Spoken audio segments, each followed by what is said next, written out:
Hi everyone, how are you? This is going to be a good video because it's going to cover a question that I get asked about on my mobile apps all the time, and that is how do I plan a restaurant business? What's the difference between a regular business plan and a business plan for a restaurant? And there are some very key issues that you really need to cover really well for a restaurant, and I'm going to cover that in this video. So if you're starting a restaurant, I'm going to try to make this insightful for you. So number one thing is you have to have a great focus on your target market, and I have separate videos on why it's very important to focus on your target market, and then I have a separate video of how to calculate the size of your target market. Usually the calculation is done in units of dollars. Sometimes it's people. In For restaurants, there's a certain radius around which most of the patrons will come from, and the radius is of course around the place of the restaurant, the address of the restaurant.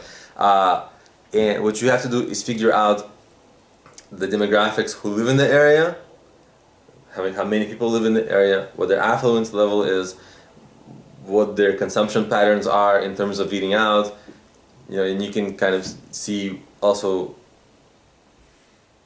what other restaurants nearby are getting the most interest, like what's popular in the area.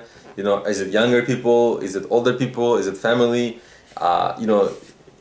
whatever. Is it a certain ethnic group and they like the certain ethnic food? So you got to figure out the demographics of your target market, because it's extremely important for restaurants, because the people around you, those people in that area, they're going to be the people mostly eating, right? So you got to be in theme of what that area would like.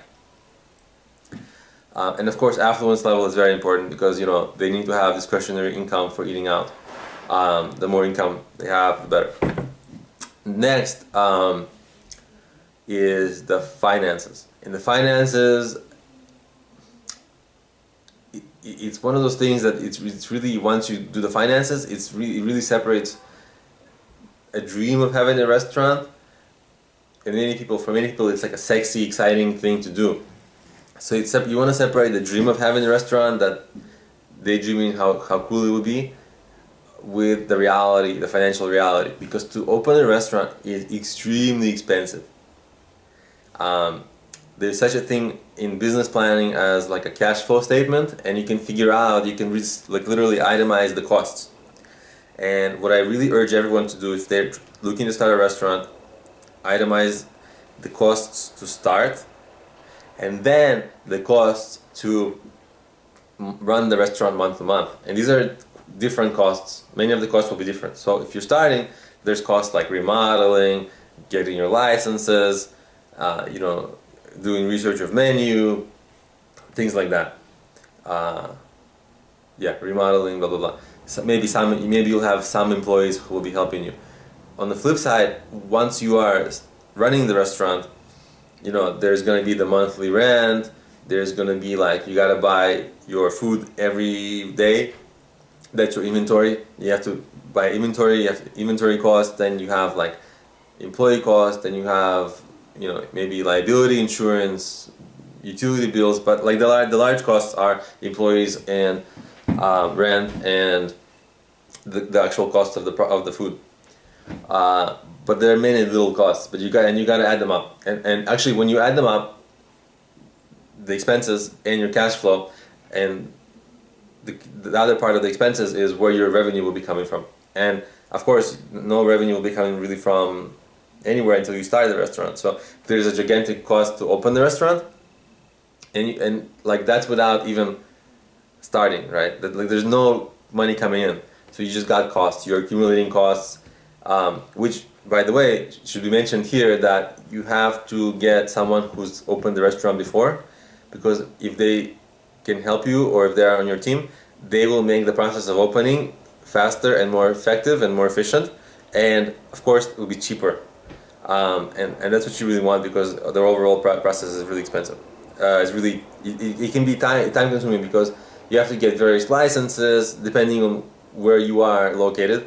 And the licenses can themselves take a while. There's different licenses and blah blah blah. So it can take time. So if you're working with someone who's done it before, they will know exactly what the time-consuming pieces are, and they will kind of help you through it, and it will just be so much faster, and you'll incur fewer costs when you're starting. But it's that really stays just like that whole methodology stays like that when you're running the restaurant, because the same person will probably know how to run the restaurant efficiently once it's running.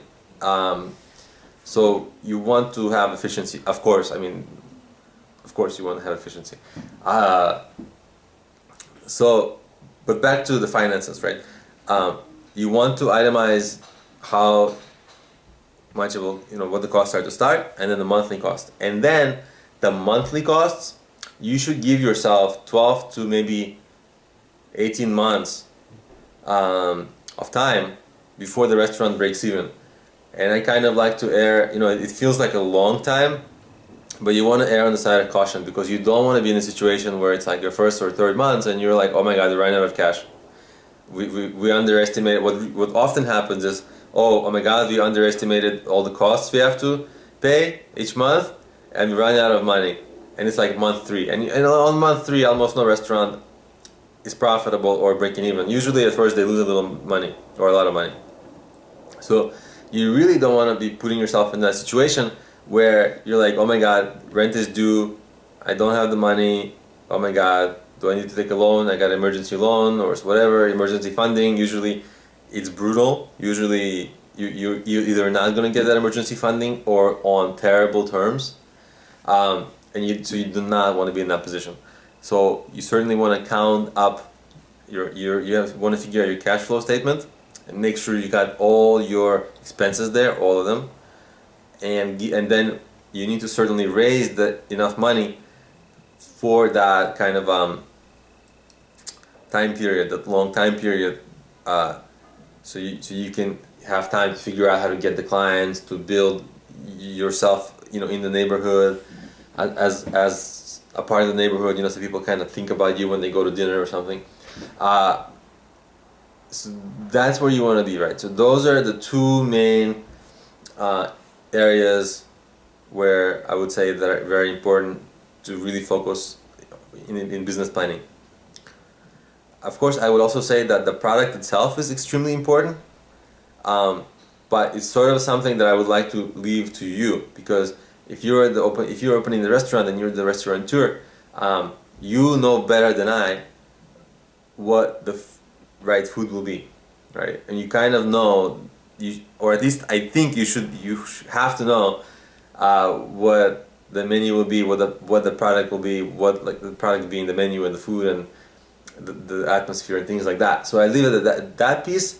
I'll sort of leave it up to you, because I already touched on it, like when I was talking about how to cater to your target market and how to figure out what kind of people live in your area and what will appeal to them. So that part is very important, and of course focus on that as well. But usually I like to leave the product expertise to the business owner, just because I don't know what the business is. So that's it. I think that's it. Am I forgetting anything? Please comment. I think these are the important pieces: the focus on your target market and the calculation of your target market and understanding them really well, and understanding the finances. You gotta understand the finances if you're trying to open a restaurant, because it will burn you if you don't.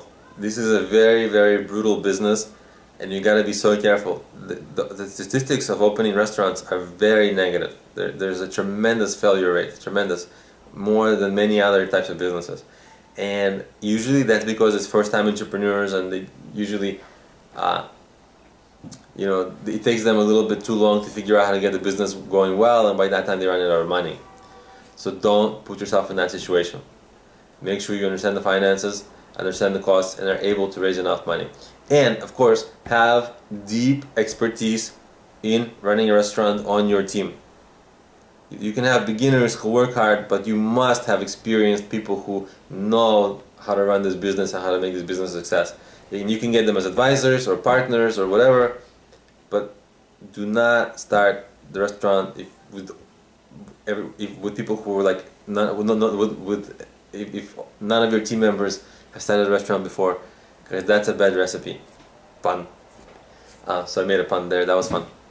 Anyway, I think that's it. I think you're good now. These are the major differences. So please subscribe to my channel, and of course, please take a look at my mobile apps that I work so hard to create. They're the Problemio business apps, and they cover business ideas, business planning, marketing, and fundraising. And they're available on iOS, Android, Kindle, Nook, and you can search for Problemio on any of the app stores, or problemio.com, or you can take a look at the notes of the description of this video, and I'll have the link there. So thank you for watching. I hope you have good luck with your business, and I'll see you in my next video. Bye.